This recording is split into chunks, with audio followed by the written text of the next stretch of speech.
zino ensonga zivaawa kikaawuula ate bwe mukulembeze wa kikaawuula nakugurawo mwakola miitingi endala ebyavaamu aputunawo simanye ekyawaawo byoge kikoleko nakanya ne deputy RDC honorable minister kubwokubiri olwaddako n'atuuza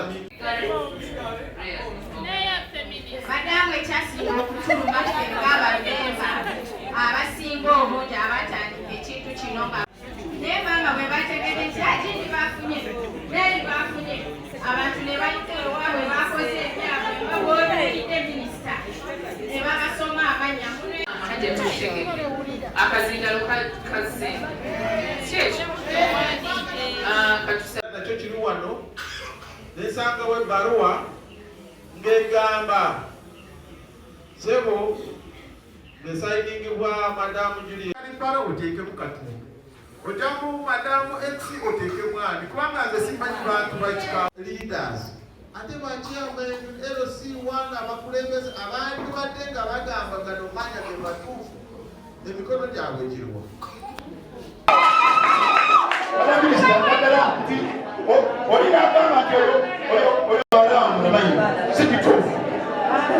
enteekateeka za gavumenti abenga bino bajja batya kyansi yali yakikaawula bwati oba ekitugoma ava ate ekitugoma ajja afune abakadde b'ekikaawula yajjemu abakadde 10 abagenda okufunako nkozimbi zaki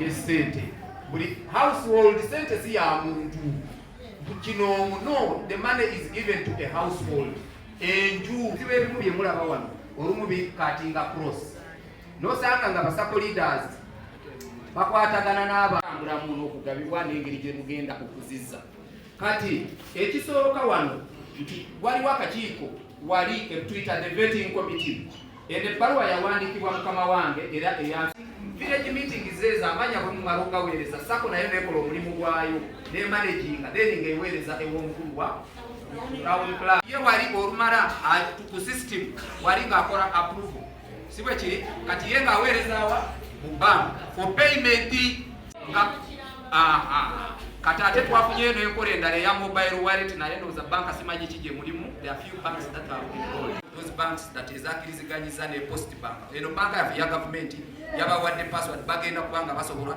esente ng'ozifuna direct ku ki ku simu yo muleke kuba live ku ssaawa zino zikonjolebwa sente nga zibadde zizze zigabibwe okusinziira ku guidelines zino ezirabikiddwa wano webale nnyo onanomisi n'ekirala kyembadde ndese njagala ekibiina ekyo mwaba abantu 3 bweba tekirimu mwaba 3 bamuteekemu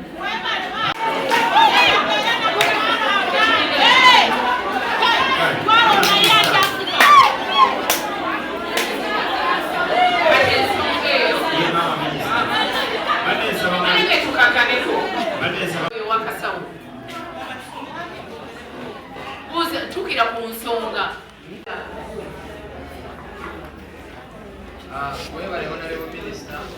Madam Minister, tulina nyiike nyingi ku Lugazi municipality sente ziriibwa ku muntu owa wansi okwenja mu bwavu afune sente bazimuggyako ate n'akafuna kyakolaki olwokuba nti talina ddoboozi. Madam Minister, siya mukyala CDO ate ye mukyala meeya ate nga DC ate okumugambako olwa meeya ensondero gikwateko bakompulenyize nnyo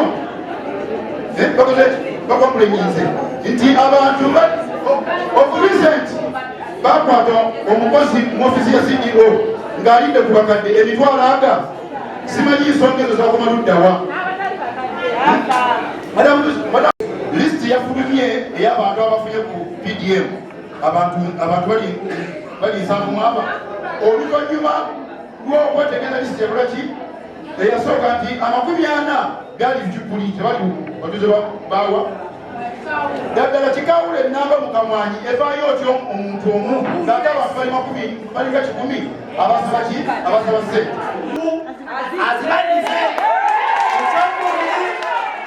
abekikawula lisiti eva atali wa kikawula naye abonezebwe. Era nze ŋŋamba nti kijja tuluma nnyo okulaba ng'ate abakyamu bakyali mu maofiisi bayinaayina nga ffe tukaaba. Emivuyo mingi nnyo gyetobese mu PDM wa kikawula waati naye ng'okusingira ddala bakama baffe CDO ne baleese emivuyo gino n'okubeera ng'abantu abamu bafuna ssente ng'ate tebateekeddwa kufuna ssente.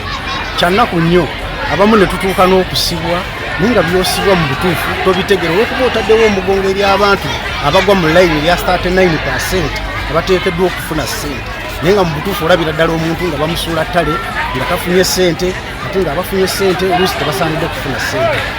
Ya CDO tuli bwe kuti omukyalo oyo azaalya ku bifo eby'enjawulo ssente waliwo n'ekifo kye bamukwata lwatu n'asooka n'adduka ne bamukuba ne mu mawulire ng'alya ssente bamukwata n'emitwalo 5 ng'agalya nga agezaako okugabuzaabuza ku bantu kumba abantu baali bazine bambega abasirikale bwe bamukwata bakwata gundu eyo yaliwo n'asooka n'adduka ne bamugja mu kifo kino n'abalaga nga bwe bajjeemu tewaayita kaseera nadda olw'okuba alina obuyinza bwa bbaawa Asea ne bamuza mu ofiisi.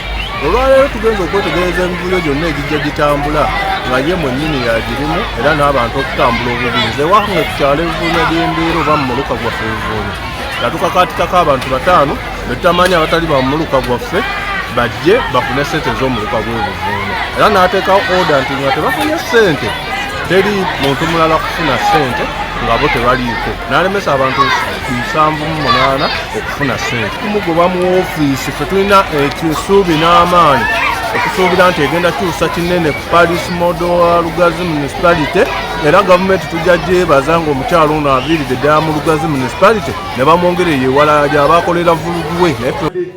Abakadde bange bangi basaba ssente ezo naye bagenda okusaba okuleeta lisiti abakadde balabikako 3 bokka abalala bonna basigala wano nga bayagga bakaaba ng'ate baasaba ne tuvaayo ne tubuuza pasentegi yaabwe gye bateeka okufuna bakyabagitwala yababega nga batugambye ssente mwatujjamu ne bagaa kikawula muliko green line meka 3 musooke mugende mubanje ssente wa pasita subikirako senta oyo wa LP ali ku PDM ne batugamba mugende mubanje simanyi ez'abakyala waliwo abakyala b'ekikawula abafuna ssente tebanabakozi tulyoke tufunye ssente naye nga yebatukunga netugenda twewanze tuli abantu 7 ffe twasooka okuwayo poultry eyaffe yali eyitibwa kikawula youth poultry enterprise ffe twasooka okugiwaayo wali ne pepa waka yenna n'amaanyi ge twateekamu abaminisita naye batusuula mu ddakiika mpawo kaaga.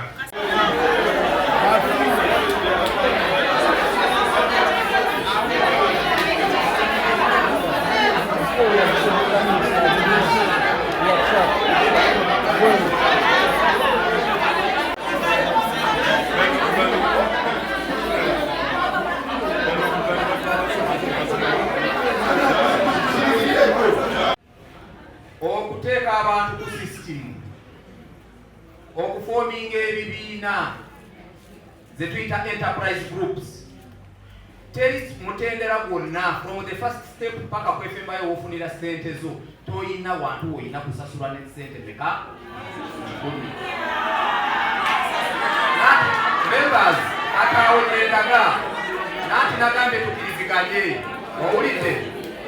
Yes, era ngenda bagamba ezo ssente zibadde babadde bazibacaginga mu butali butuufu era gavumenti wetwongerera ekintu ekyo kabineti yasalawo neteekawo n'ensawo ey'emitwalo 5 egy'okulabirira operations ne activities ez'abasako leaders baleke kucaginga ki bantu ssente.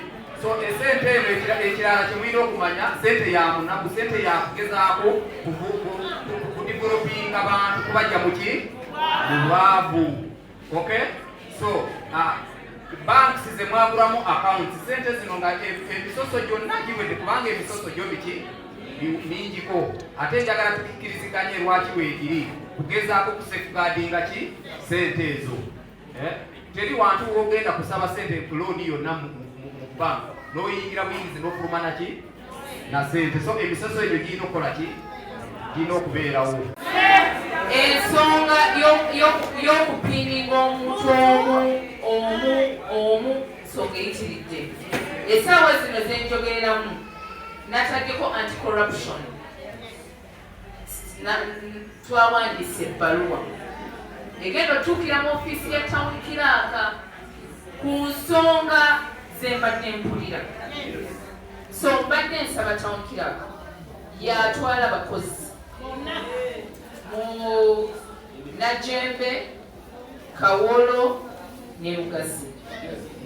Mbadde nsaba nga nfudde mu meeting eno omukyala Asea simwagala mu ofiisi. Sobola kwogera ku muntu omu kuva ku Mande paka Mande ate nga muntu omu aleeta ki obuzibu. So nsaba nkimanyi kyamukula bagenda kikola with immediate effect ate genda nekiteeka mu kivumu wandiike. Aba takisobola nze nkubire PS akikole because I know you're in control of this municipality. I want it to be done immediately. Wherever I put them office, what is going to happen? Because with division, never CDOs, isn't it? And all divisions are working under this woman. Kyayogera kyebakola ki? Kati kabave mu office. Ba CDOs oba bali wano oba tebaliyo wano. Mbadde mbasaba ekintu kimu.